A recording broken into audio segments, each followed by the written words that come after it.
In this video, we're going to talk about move number 15 in pattern Joong-Gun. This is the blue belt level pattern, and this is another one of these techniques that doesn't exist in the pattern. So I'm going to show you the previous technique leading into it. When you get about halfway through pattern Joong-Gun, you do a back fist side strike as move number 14 in the pattern. And then after the back fist side strike, the next movement that you should be performing is changing from an L stance into a walking stance and doing a reverse middle punch. Now, some schools will do high punch. You know, whether you do high punch or a middle punch is not a big deal. Originally, it's middle punch that was there.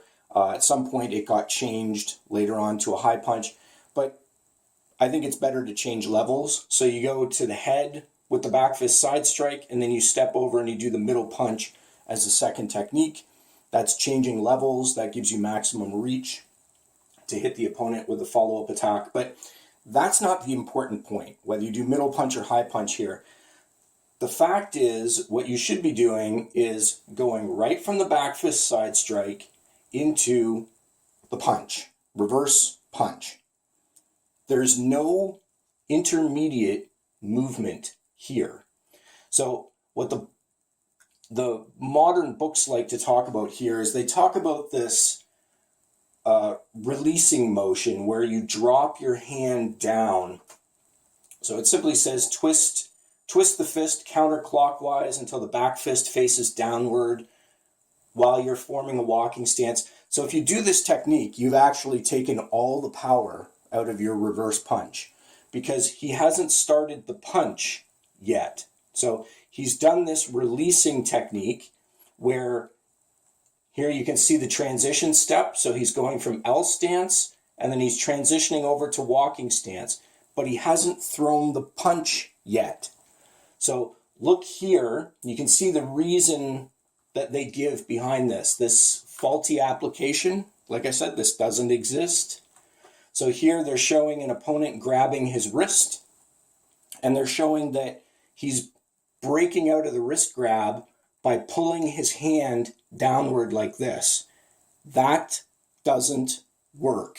So you do not break out of a wrist grab, right? As pictured here, you do not break out of a wrist grab by pulling downward like this with your hand. That doesn't work. That application is faulty. So that's why I say this is a mistake that is in the book. This is another one of these so-called hidden grappling techniques that people think are in the patterns but actually don't exist, right? They're not there. This doesn't exist in the pattern. This move doesn't exist. So you can see that he goes from here, right, trying to show that you would break out of a wrist grab that way. Not going to work. And then he goes into the next movement where they do reverse high punch. It's reverse middle punch, but no big deal.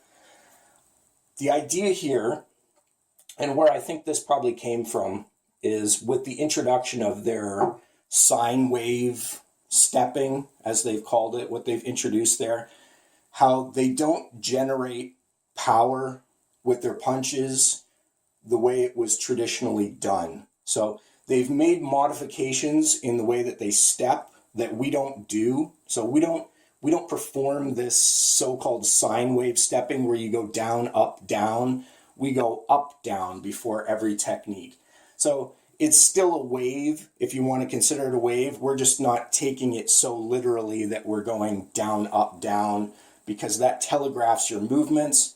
Your opponent sees it from a mile away, and you're not adding any power to the techniques when you do that. And here, the whole reason why you change from L stance into a walking stance is because now you have the perfect transfer of power for that reverse middle punch. When you shift your feet from L stance and step over and go into walking stance, you are loading, the hips are loaded up, and now you're unloading the hips when you twist your body. And that gives you all the power in the world for that reverse middle punch. But it has to be performed while you are doing the pivot. So you have to perform the punch while you're shifting your feet from L stance into walking stance.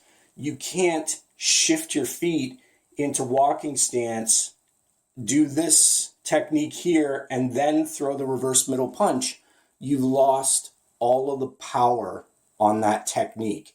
And like I said, there is no wrist grab here. There's never a pattern anywhere in the ITF pattern set where your opponent ever grabs you.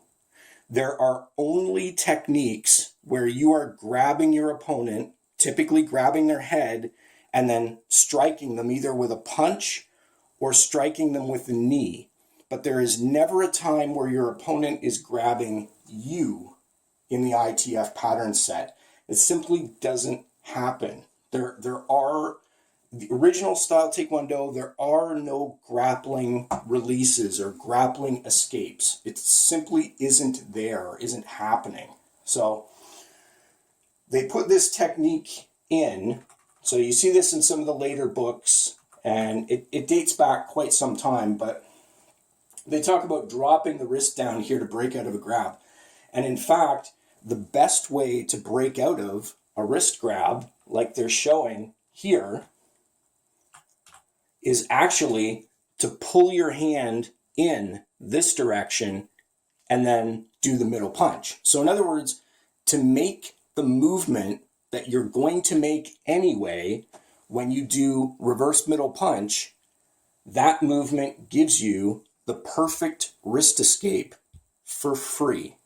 So in other words, by doing the technique as if there is no grab taking place at all, which there isn't, you actually achieve the perfect wrist escape by default without even having to do anything else, just by taking your arm from this position here where he's in the back fist and pulling it back towards you like this, and then throwing the reverse middle punch.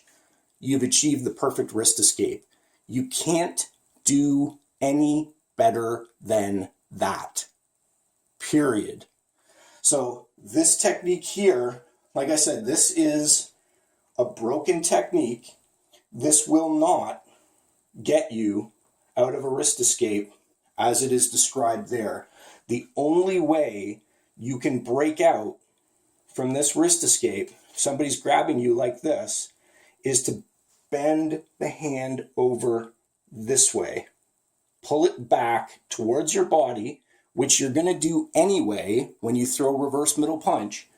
Pull it back in, and then step into walking stance and unload with the reverse middle punch. That is the correct way to do pattern Joong-Gun. So move number 15 doesn't exist. And it's the same thing when you go to do it on the other side, because it happens on the left side and it happens on the right side. This movement here doesn't exist. Get rid of it. Go from L stance directly to walking stance, back fist side strike, right into the reverse punch, and you'll find that everything works perfectly. And like I said, hypothetically, if someone were to grab you, doing it back fist side strike right into the reverse punch in walking stance, that's how you would have to break out of it anyway. So like I said, the way that we were taught original style Taekwondo, a branch of Taekwondo that almost nobody today has learned. Okay, nobody today has learned, or almost nobody, and anybody who had learned it, a lot of them have forgotten it, have no memory of it anymore. We were taught very specifically, your opponent is never grabbing you. The only person doing the grabbing in any of these patterns is you grabbing them. It's not them grabbing you. It is impossible for somebody to catch a back fist side strike mid-strike. Try it sometime. Practice it in class if you don't believe me. Practice it with a partner. Have somebody try to grab your wrist in the middle of a technique. when you're doing back fist side strike. It is impossible. Can't be done. And like I said, this here, what's gone on here, not going to happen. Can't be done. And even if you could grab it, which you can't, you would never get out of it by doing it that way. So that is a clear mistake in the book, and students need to stop doing it that way because you're just doing broken technique. So that's all I have for this video. Till next time, thanks for watching.